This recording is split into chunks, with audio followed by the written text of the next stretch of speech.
Assalamualaikum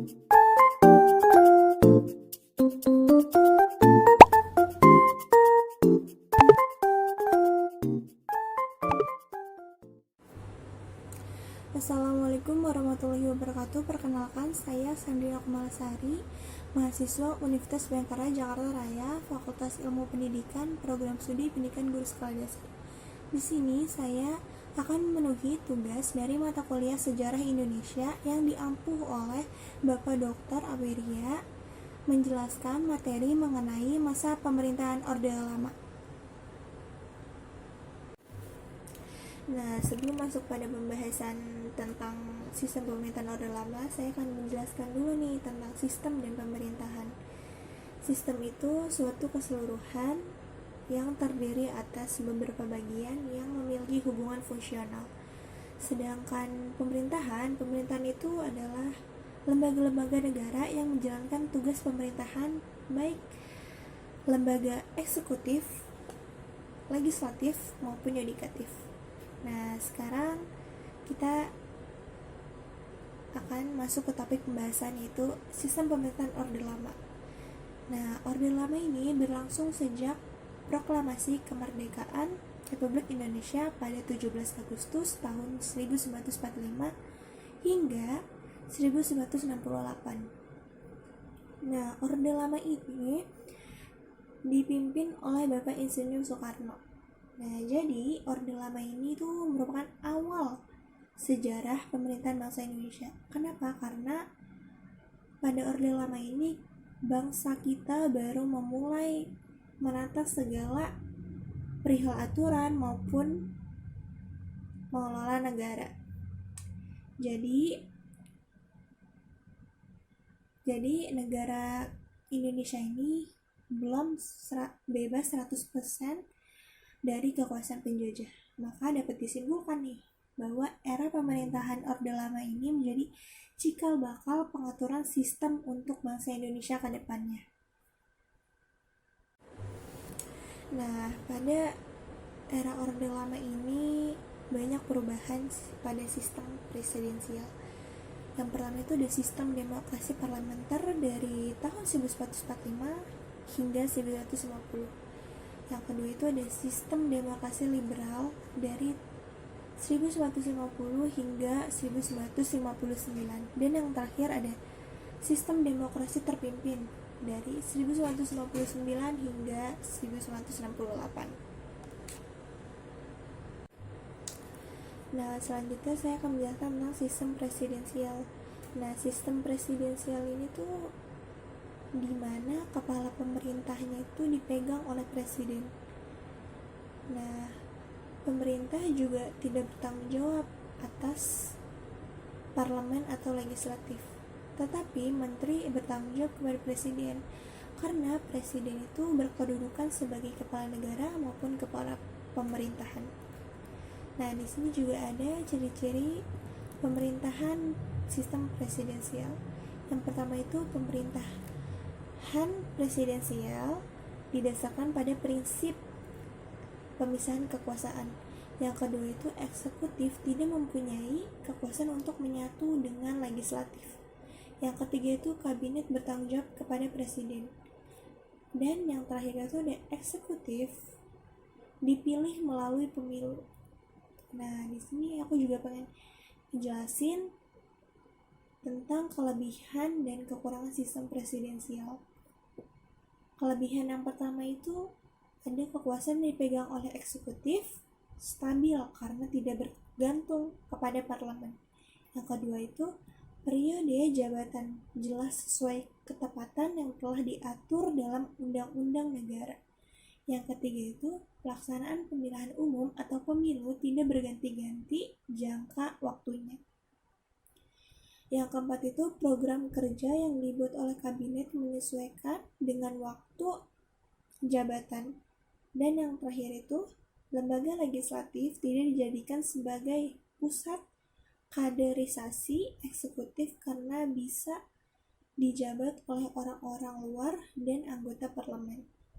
Nah, selanjutnya aku juga mau jelasin tentang kekurangan sistem presidensial. Yang pertama itu, kekuasaan mutlak eksekutif bisa terjadi karena tidak adanya pengawasan lembaga legislatif. Yang kedua itu, sistem pertanggungjawaban presiden yang cenderung kurang jelas. Yang ketiga itu, kebijakan dan aturan umum yang dihasilkan oleh musyawarah eksekutif dan legislatif kadang kurang memuaskan. Dan yang terakhir, ketika ingin memutuskan sebuah aturan, waktu yang digunakan cenderung panjang. Nah, selanjutnya itu ada sistem demokrasi parlementer. Nah, sistem ini tuh masih terasa semu, di mana pemerintah parlementer ini tuh lahir atas dasar konstitusi Republik Indonesia pada tahun 1950, ditandai dengan adanya Perdana Menteri. Pada masa ini, posisi parlemen menjadi sangat penting dalam pemerintahan dan dapat mengangkat Perdana Menteri. Selain hal ini juga, parlemen dapat menjatuhkan mosi tidak percaya. Nah, di sini juga ada ciri-ciri demokrasi parlementer. Yang pertama itu, pemerintahan parlementer didasarkan pada prinsip pembagian kekuasaan. Yang kedua itu adanya tanggung jawab yang saling menguntungkan antara legislatif dengan eksekutif dan di antara presiden dan kabinet.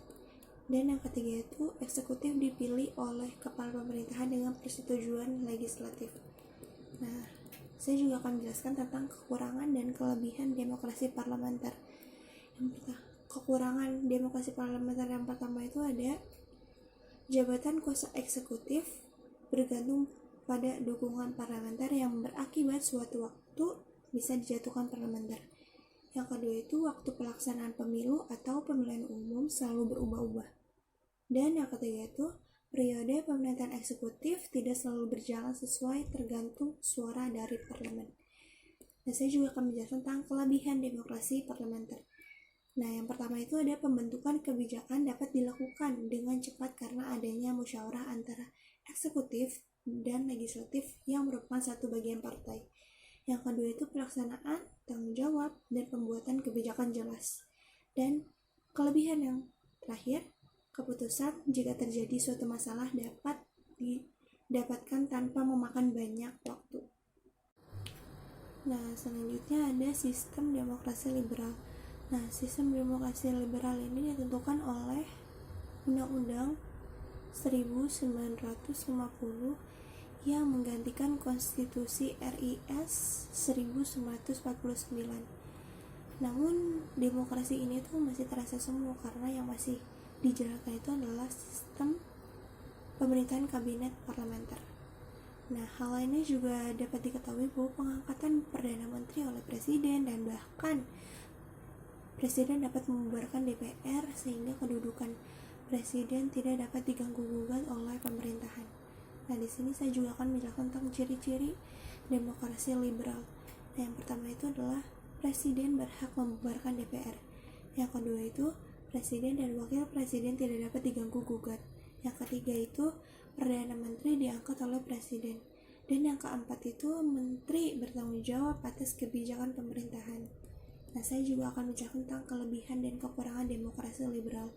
Kelebihan yang pertama itu adalah kebebasan individu dijunjung tinggi oleh setiap orang. Yang kedua itu kekuasaan yang dimiliki oleh pemerintah kemudian dibatasi. Dan yang ketiga itu munculnya sebuah persaingan untuk lebih maju. Nah, kekurangan dari demokrasi liberal yang pertama itu adalah terjadinya tingkat individualitas yang dimana tinggi. Yang kedua itu besarnya kesenjangan sosial yang dimana terjadi pada sebuah negara. Dan kekurangan yang terakhir itu ada banyak terjadinya masalah yang berada di sektor ekonomi. Nah, sistem demokrasi yang terakhir ini adalah sistem demokrasi terpimpin. Nah, pada sistem demokrasi terpimpin ditandai dengan keluarnya dekret presiden oleh Soekarno. Nah, pada tahun 1959 sampai 1966 Indonesia menggunakan demokrasi terpimpin. Pada sistem ini, kedudukan presiden masih sangat kuat. Presiden memiliki kekuasaan mutlak, di mana kedudukan presiden dapat digunakan untuk melenyapkan berbagai kekuasaan yang menghalangi pemerintahan. Kegiatan partai politik dan kebebasan berpendapat sangat dibatasi. Nah, di sini saya akan menjelaskan tentang ada beberapa penyimpangan yang terjadi pada masa demokrasi terpimpin, yaitu yang pertama, MPRS mengangkat Soekarno sebagai presiden seumur hidup. Yang kedua itu, presiden menyatakan perang dengan Malaysia. Yang ketiga itu, hak budget tidak jalan. Yang keempat, presiden menyatakan Indonesia keluar dari PBB. Dan yang kelima itu, presiden membubarkan DPR pada pemilu 1955. Nah, pada masa Orde Lama itu banyak ditandai dengan bergonta-gantinya kabinet yang ada di pemerintahan. Nah, pada Orde Lama ini juga banyak terjadi pergantian kabinet yang diakibatkan oleh situasi politik yang tidak stabil. Nah, saya akan menjelaskan tentang 7 kabinet beserta sistem kerjanya. Yang pertama itu ada kabinet Natsir. Nah, sistem kerja kabinet Natsir yang pertama itu ada upaya meningkatkan keamanan dan ketertiban. Yang kedua itu memperkuat konsolidasi dan penyempurnaan pemerintah. Dan yang ketiga itu ada penyempurnaan angkatan perang. Nah, kabinet yang kedua itu adalah kabinet Sukima Suwerjo. Nah, sistem kerjanya itu yang pertama mempertegas hukum negara agar tercipta keamanan. Yang kedua itu upaya meningkatkan kemakmuran rakyat. Dan yang ketiga itu upaya persiapan pemilihan umum. Nah, kabinet selanjutnya itu adalah kabinet Wilopo. Nah, sistem kerja kabinet Wilopo itu yang pertama melaksanakan pemilihan umum, yang kedua meningkatkan kemakmuran rakyat, dan yang ketiga itu upaya menciptakan keamanan dalam negeri. Nah, kabinet selanjutnya itu adalah kabinet Ali Satroamidjojo pertama. Nah, sistem kerjanya itu yang pertama itu pelaksanaan pemilu, yang kedua itu usaha pembebasan Irian Barat secepatnya, dan yang ketiga itu penyelesaian pertikaian politik. Nah, kabinet yang selanjutnya itu adalah kabinet Burhanuddin Harahap. Nah, sistem kerjanya ini yang pertama mengembalikan wibawa pemerintah, yang kedua pengembalian Irian Barat, dan yang ketiga melaksanakan pemilihan umum atau pemilu. Nah, kabinet selanjutnya itu adalah kabinet Ali Satroamidjojo kedua. Sistem kerjanya itu yang pertama pembatalan KMB atau konferensi meja bundar, yang kedua itu melaksanakan keputusan KAA atau konferensi Asia Afrika, dan yang ketiga itu upaya pemulihan keamanan. Nah, kabinet yang terakhir ini adalah kabinet Juanda. Nah, sistem kerjanya itu yang pertama membentuk Dewan Nasional, yang kedua itu upaya normalisasi keadaan negara, dan yang ketiga itu upaya mempercepat pembangunan. Sekian video dari saya, semoga bermanfaat. Kurang lebihnya mohon maaf. Wassalamualaikum warahmatullahi wabarakatuh. Thanks for watching.